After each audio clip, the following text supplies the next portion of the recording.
단백질은 이제 어느 정도 양을 어떻게 먹는 게 또 좀 중요할까요? 단백질은 우리 kg당 1.0에서 1.1g 정도를 드시라고 하는데요. 이걸 일반인들이 이렇게 자료를 주면 알 수 있을까 싶어요. 네. 사실 이거 영양사도 계산을 따로 해야 될 정도인데요. 감을 한번 잡아보시면요. 제 기준으로 한 제가 5개 정도, 손바닥에 올라가는 단백질을 5개 정도 먹거든요. 네. 그러니까 저보다 체구가 작으신 분들은 한 4, 5개, 저보다 좀 체구가 크신 분들은 한 6개에서 7개 정도 하루에 먹는다. 하루에 한 끼가 아니죠? 네, 한 끼 아니고 하루에 이 정도 네. 나눠서. 그래서 5개니까 아침에 계란 후라이 하나, 점심에 두부 2조각, 저녁에 생선은 요만한 거 한 토막 정도 됩니다. 그러면 단백질은 당이 없으니까 마음대로 좀 많이 먹어도 될까 생각하셨을 텐데 혈관에는 또 어떤 기능을 할지 좀 또 걱정이 되네요. 네. 단백질은 당질이 없으니까 고기 뭐 마음껏 먹어도 되지 않을까 이렇게 생각이 드는데요.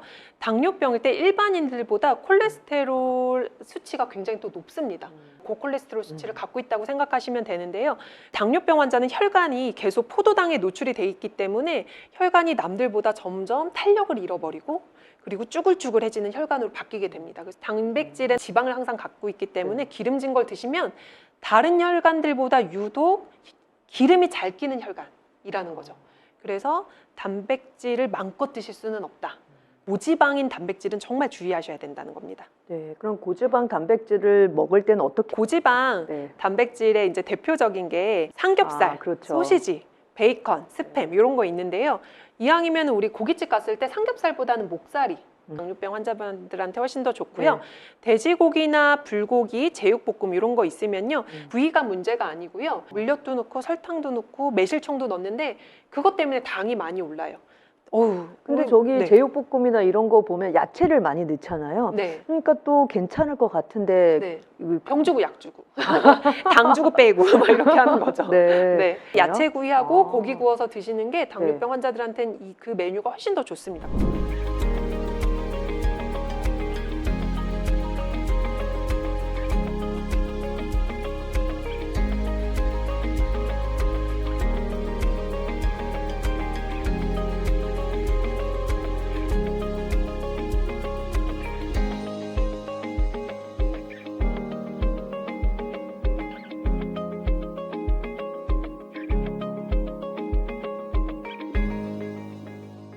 지방이 이제 혈당에 어느 정도 영향을 미치는지 또 좀 궁금해지네요. 기름 많은 걸 우리가 지방으로 분류하진 않고요. 기름류, 올리브유, 들기름, 참기름, 그 다음에 견과류, 요거를 우리가 지방분으로 묶거든요.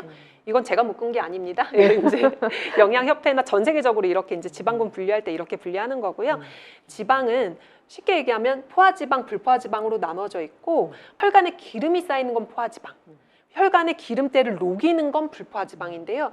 오메가3가 불포화지방의 대표적인 애 중에 한 명이죠. 그 오메가3가 많이 든 게 들기름, 리놀렌산도 불포화지방산 중에 하나인데요. 이 불포화지방산은 당뇨병에 껴있는 그 콜레스테롤, 기름때를 잘 빼주니까 견과류 잘 활용하시면 좋은데 요거는 칼로리가 높아서 살도 많이 찌거든요.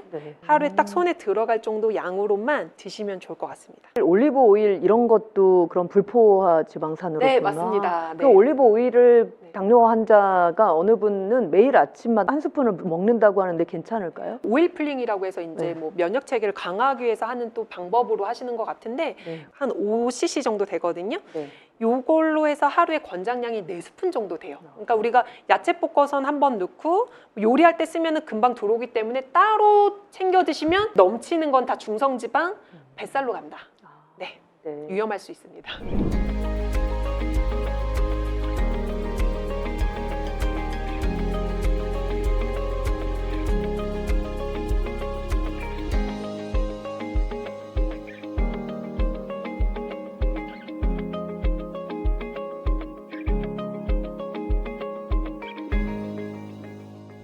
이 채소를 당뇨인들은 어떻게 먹는 게 좀 좋을까요? 좋으니까 그럼 많이 먹어도 좋을까요? 네, 너무 많이 먹으면 네. 이게 또 설사를 유발할 수도 있고 또 복통을 유발할 수도 있기 때문에 네. 근데 그 정도로 많이 먹는 사람이 있나 또 싶어요. 사실 샐러드는 딱 먹으면 굉장히 많이 먹은 것 같지만 한 접시밖에 먹은 게 안 되거든요. 그 양이요. 그래서 우리가 그럼 어느 정도 먹어야 되나 보면 네. 한 7접시 정도 드셔야 되는데 하루에요? 네, 하루에 7접시. 저건 좀 괜찮을 것 같아요. 네. 하루에 한 2접시 정도 한 끼에 네네. 먹으면 얼추 비슷하게 나올 것 같은데요. 네네네.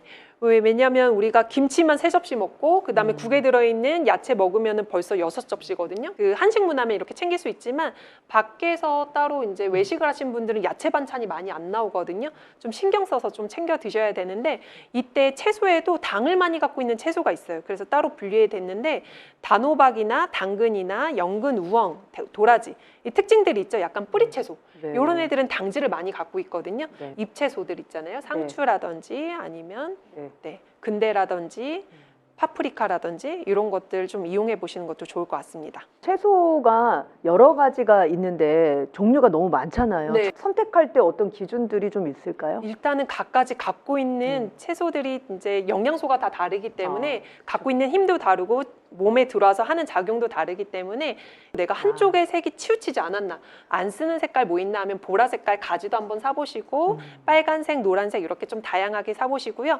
버섯류도 그 다음에 해초류도 다 채소과에서 카운트가 되거든요. 그러니까 채소만 생각하지 마시고 파리버섯, 새송이버섯, 양송이버섯 좀 돌아가시면서 쓰고 그 다음에 미역, 그 다음에 매생이 그리고 물미역, 다시마 다양하게 이 해초류도 즐겨보시면 좋을 것 같습니다.